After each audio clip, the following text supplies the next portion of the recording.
Ces leaders l'ont fait. Mais ils ont fait les Sciences Po. Ces vieux leaders, Alpha Condé, 1970, il faisait partie de l'agression. Il a été condamné par Sékou Touré à contumace.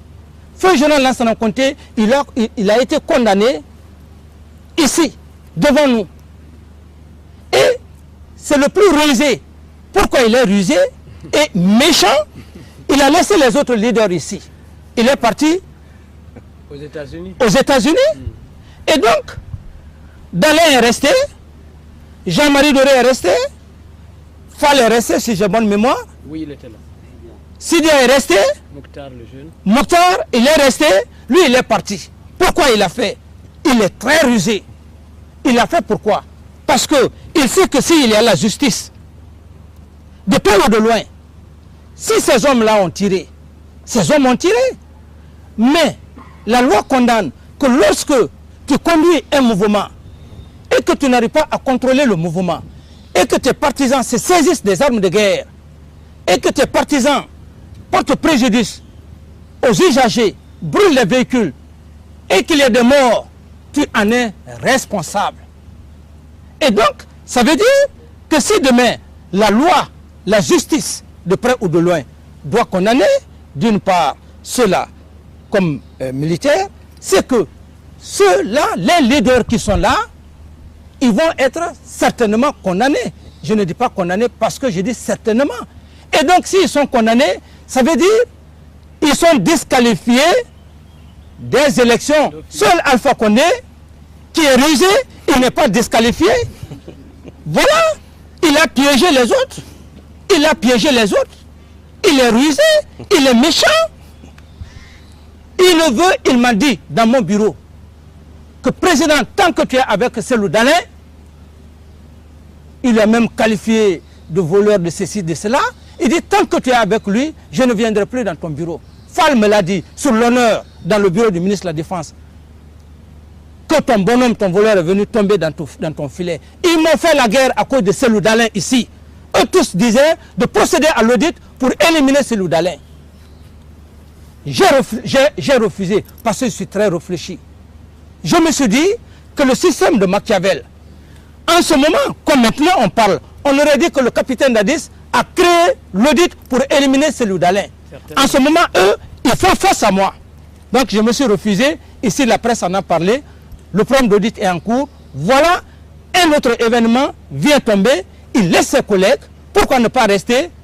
Il reste aux États-Unis, aux Nations Unies, il est au Quai d'Orsay, il est à Bruxelles. Il laisse ses collègues ici. Tout ça pourquoi?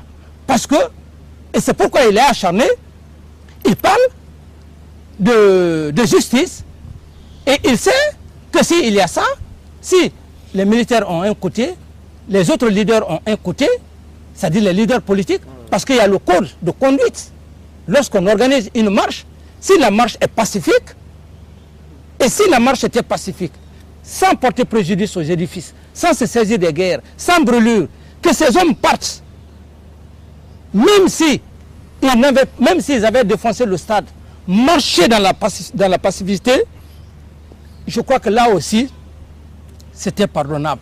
Mais du moment que les commissariats de police ont été saccagés, les armes de guerre ont été prises, tous les documents de l'État ont été jetés par-ci par-là. Donc, les leaders, d'une part, ont été à la base parce que simplement, ils n'ont pas su cadrer leurs hommes. Et si la loi peut pencher à ce côté, Alpha Condé, il se dit aujourd'hui, il est heureux. C'est pourquoi il est en train d'errer dans la nature, vers les États-Unis, un peu partout, pour parler de force d'interposition, et pour parler de ceci, de cela, parce que, et vous allez, il est très méchant, parce que c'était une forme d'éliminer les autres. Les autres actuellement, ils sont blessés. Et lui, est-ce qu'il est blessé?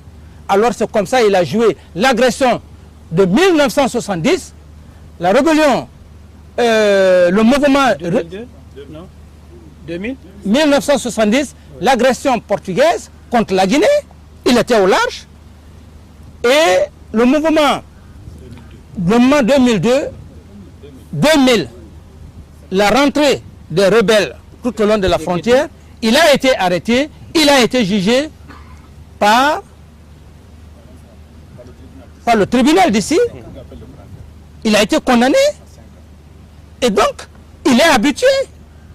Voilà que ce troisième événement, il s'est échappé parce qu'il en a de l'expérience. Mais une expérience méchante, dangereuse contre sa nation.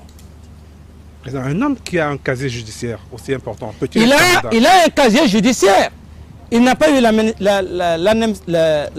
Il a été gracié. Mais il a été gracié. Oui. Nous sommes dans un régime d'exception. Nous sommes dans un régime d'exception parce que c'est un habitué de fait. Et ce qui vient de se produire, la loi peut le condamner. Alors, mais cet homme qui est assis, il faut que vous cherchiez, il faut que le peuple cherche. Il est en train de raconter des bobards. Il parle tantôt de forestier. Je suis forestier. C'est grâce aux forestiers que le mouvement rebelle a été combattu. Il y a ces valeurs. Ces valeurs, je les possède. Et tous les militaires en ont. Que tu sois maintenant. Ce n'est pas seulement les forestiers qui ont combattu tout au long des frontières. Les Peuls ont combattu. Les Malinqués ont combattu. Les Soussous ont combattu. Et donc, l'Afrique a ses valeurs. Alors, quand il a fait allusion à tous ces facteurs, mais est-ce que les éléments qu'il est en train de parler, tout ça, c'est moi qui les ai incorporés dans l'armée? Donc, c'est un homme qui a des faits habitués. C'est un habitué de faits. C'est un homme dangereux. Et voilà, aujourd'hui, ils sont dépistés. Il faut donc aller à l'extérieur, à l'Hexagone, aux États-Unis, fustiger l'image du CNDD. Et qu'est-ce qu'ils ont fait? C'était le système de Madagascar. C'est-à-dire, au moment où ils ont saccagé, les partisans ont saccagé les édifices, se saisir des armes de guerre. Pour eux, toute la population allait se soulever. Allait suivre Le mouvement.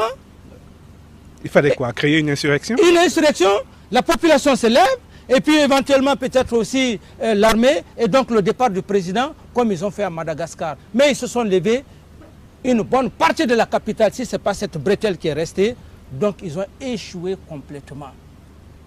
Voilà le système machiavélique que ces leaders qui ont été piégés par leur patron Alpha Condé, lorsqu'il a parlé, je ne l'ai jamais répondu. Oui. Un jour, il est même passé aux antennes, il dit le président Dadis, il est malade. Il m'a qualifié, il dit que je suis malade. Les gens m'ont demandé, j'ai dit non, laissez-le. Son âge, il est perturbé. Alors, c'est son fils qui est là. C'est nous qui avons véhiculé leur message à l'université. Alors donc, l'âge, j'ai dit laissez-le. Il a raison. Donc, il veut passer par tous les moyens, coûte que coûte, goutte que goutte. Si ce n'est pas le pouvoir, Alpha Condé ne sera jamais rassasié. Même si on fait une concession, vous dites à Alpha Condé d'être Premier ministre, il ne fera pas. Il ne le fera pas. 50 ans, il lutte à avoir le pouvoir. Donc il se dit que c'est sa dernière chance. Oui. 72 ans par rapport à cette génération. Alors, donc c'est pourquoi je ne l'écoute pas. Je ne l'écoute pas. Monsieur le Président, on a beaucoup parlé de politique, parlons un petit peu de vous. On vous connaît mal, hein. On vous connaît par les images qui nous arrivent de Guinée, mais vous, d'où vous vient cette... Est-ce que vous avez imaginé un jour dans votre parcours être à la place que vous êtes? C'est pour vous dire que quand je parle du destin, pourquoi j'ai appelé un de mes instructeurs et pourquoi j'ai parlé du ministre de la Défense? C'est eux qui nous ont donné les cours de commune de base, demi-tour droite. Je n'ai jamais pensé en commune de base. Non,